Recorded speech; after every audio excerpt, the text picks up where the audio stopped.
Ben ritrovati in un nuovo appuntamento con Info FVG. Ritorniamo a seguire le notizie dal Friuli Venezia Giulia. Partiamo subito dal ritorno anche del Festival della Psicologia in Friuli Venezia Giulia, una rassegna di incontri di approfondimento con protagonisti esperti per raccontare al pubblico l'impatto e i benefici della psicologia sul benessere delle persone e la sua influenza nella vita quotidiana. Questo festival, questa quarta edizione, è dedicata alle nuove frontiere della psicologia. Si terrà dal 23 febbraio al 29 marzo tra Trieste, Gradisca di Sonzo, Gorizia, Palmanova e Cormons. Ne parliamo insieme ai protagonisti anche di questa edizione.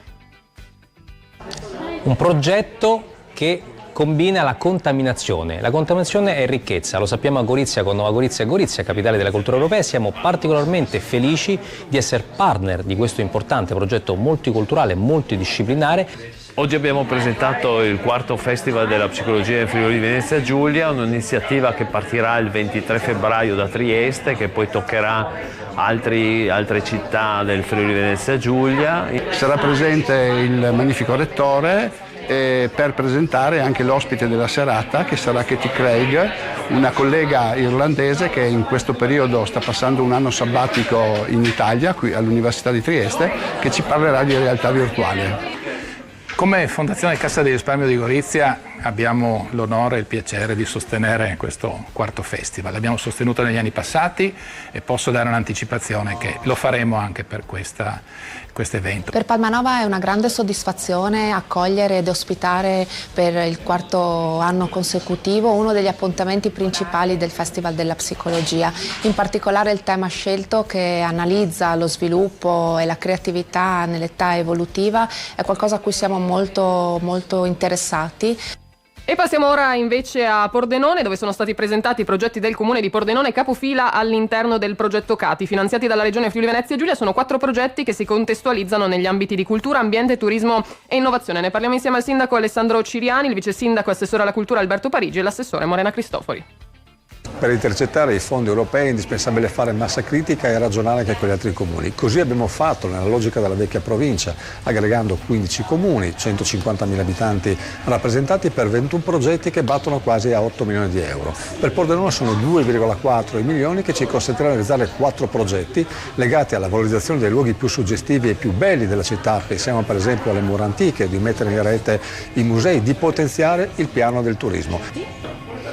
Un capitolo di questo grande progetto riguarda i musei e in particolare l'idea che appunto possiamo concretizzare di mettere in rete i musei, come creando una piattaforma web per la catalogazione dei beni, operazione molto importante propedeutica all'esposizione dei beni, e poi un grande sito web che raccoglie tutti appunto i musei e le gallerie pordenonesi, non solo quelle afferenti al comune ma anche quelle afferenti o gestite da altri enti, penso per esempio al PAF.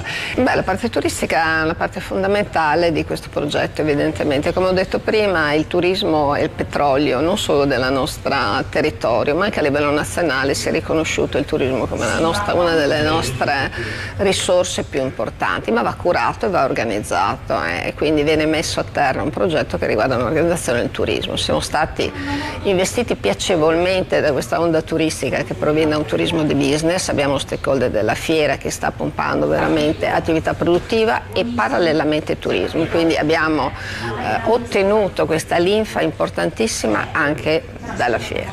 E chiudiamo ancora a Udine, sabato 17, domenica 18 febbraio, questo fine settimana il castello di Villalta alle porte di Udine ritorna con la 21esima edizione Sposo e Sposa al Salone degli Sposi e della Cerimonia, per la prima volta con un appuntamento invernale tra abiti, location, ristoranti, bomboniere, intrattenimento e tante proposte per rendere unico il proprio giorno speciale. Per la prima edizione invernale quindi sarà proprio il castello di Villalta ad ospitare la fiera, una splendida e suggestiva location che per il fine settimana ospiterà ben 70 operatori suddivisi nelle 2 barchesse che fanno parte del corpo centrale del castello più imponente del Friuli Venezia Giulia. L'esposizione si conferma ancora una volta come l'evento di riferimento per la regione, per le coppie di futuri sposi, e propone aree per espositive di grande ricercatezza e raffinatezza. Potete scoprire di più e anche registrarvi, l'ingresso è gratuito con registrazione sul sito sposoesposa.com e potete scoprire di più direttamente con tutti i dettagli. È tutto per il nostro appuntamento con Info FVG e le notizie dal Friuli Venezia Giulia.